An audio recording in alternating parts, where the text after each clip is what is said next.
तरीके से आपको विस्तार में बताऊंगा कि ये अग्निपथ स्कीम कब, क्यों, कैसे, आज किस स्टेज के ऊपर पहुंची है। ये अनाउंसमेंट 14 जून को हुई थी। 14 जून को दो महत्वपूर्ण चीजों की अनाउंसमेंट हुई। एक 10.5 लाख जॉब्स गवर्नमेंट के लिए, और दूसरी अनाउंसमेंट अग्निपथ स्कीम की, जहां पे केवल 46,000 वैकेंसीज थी। बट किसी वजह से ये पूरी दौड़ 14 तारीख से इन 46,000 वैकेंसीज की तरफ चली गई, और उसमें आप लोगों का योगदान काफी है। Go next.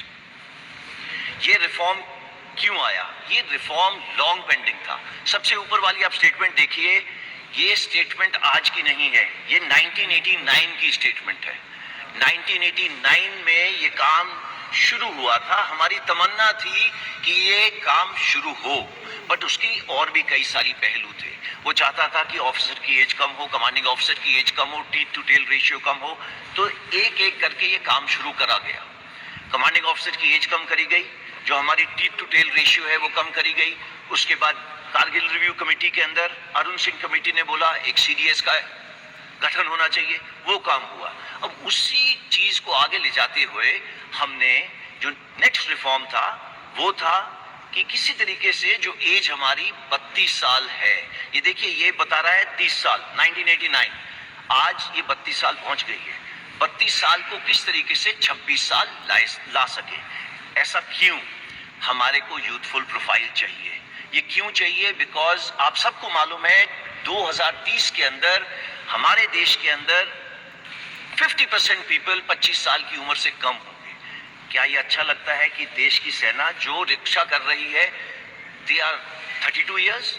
ये हमारा सिर्फ एक ही मुद्दा है कि हम किसी तरीके से यंग हो जाए। इसको स्टडी करा गया पिछले 2 साल, एंड ये सीरियस वर्क। पहले तीनों चीफ जनरल रावत मिलके एंड कई लोगों से इसके बारे में डिस्कशन करी कि क्या क्या तरीके हैं, इसकी परसेंटेजेस कैसे करें। उसके अलावा हमने स्टडी करी बाहर के देशों की स्टडी, तकरीबन सारे देश हमने स्टडी करे।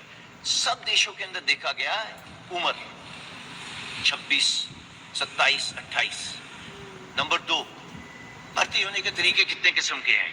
कम से कम 3 से 4 तरीके हैं भर्ती होने के लिए, एंड सबके अंदर जब वो बाहर निकलना चाहते हैं वो जा सकते हैं। कितने साल में जा सकते हैं? 2 साल, 3 साल, 4 साल। एक ऐसे इक्विपमेंट हैंडल कर रहा है जो नो कंटेम्पररी है। इट इज नॉट जो हम रोज चीजों के साथ छेड़ रहे हैं। मैं बात ही नहीं कर रहा रडार, मिसाइल सिस्टम्स वगैरह की, बिकॉज आप सबको पता है ये होगा। उसके बाद उसको डिग्री दी जा रही है जो 4थे पॉइंट पे लिखा हुआ है। तो स्टार्टिंग फ्रॉम द बिगिनिंग, जब ये मतलब युवक 25 साल का बाहर आएगा, ये स्किल तो होगा ही होगा। सबसे जरूरी स्किल एक इंसान को चाहिए, डिसिप्लिन।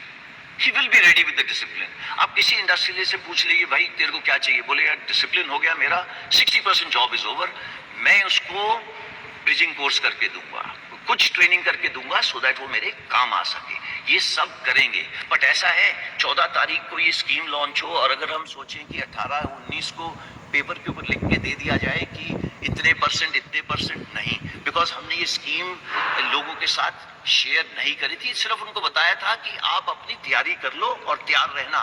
तो इसी तरीके से ये सबने प्रावधान करें। सबसे पहले 15 तारीख को सुबह मिनिस्ट्री ऑफ होम अफेयर्स ने बोला कि हम रिजर्वेशन करेंगे। उन्होंने ये नहीं बोला कितनी परसेंटेज करेंगे, उन्होंने बोला प्रेफरेंस देंगे सीएपीएफ में। जैसे ही 3 दिन निकले, और ये प्लान था, इसको ये मत सोचिएगा उन्होंने 4 जगह में देखी कुछ हरकतें होती हैं आर्सन की वजह से हुआ। नो, ये प्लान था। ये क्यों प्लान था? बिकॉज मालूम था कि ये 75% जो युवक हैं इतनी देर फौज, 4 साल फौज के रहने के बाद ये देश में वापस जाएंगे, देश की ताकत है। ये 25% का तो हम ध्यान रख लेंगे, उनके साथ क्या करना है, कैसे करना है, वो हमारे पे छोड़ दीजिए। बट सबके दिमाग में ये आ रहा है इन 75% के साथ क्या होगा। ये अगर देश की ताकत है तो पूरे देश को, होल ऑफ द गवर्नमेंट, सबकी भागीदारी के साथ इसको आगे ले जाया गया। तो पहले एमएचए ने हमको बोला प्रेफरेंस दी जाएगी। विद इन 3 डेज उन्होंने बोला 10% reservation in CAPF and Assam rifles. Then age relaxation दी। एज रिलैक्सेशन क्यों दी? बिकॉज हमने पहले दिन बोला था कि जो कोविड की वजह से 21 साल के नहीं रह पाए वो 23 साल के हो गए हैं, तो वो 2 साल बढ़ गई। हाउएवर उसके 3 दिन बाद एमएचए ने बोला अच्छा वो युवक जो 21 साल में मेरे पास आने थे वो अब 23 के हो गए हैं, तो उन्होंने फर्स्ट बैच के लिए ये स्पेशल कंसेशन दिया है to increase the age. Why? Because सबके सब यूथ के साथ कनेक्टेड है, उनको मालूम है देश का भविष्य यूथ का भविष्य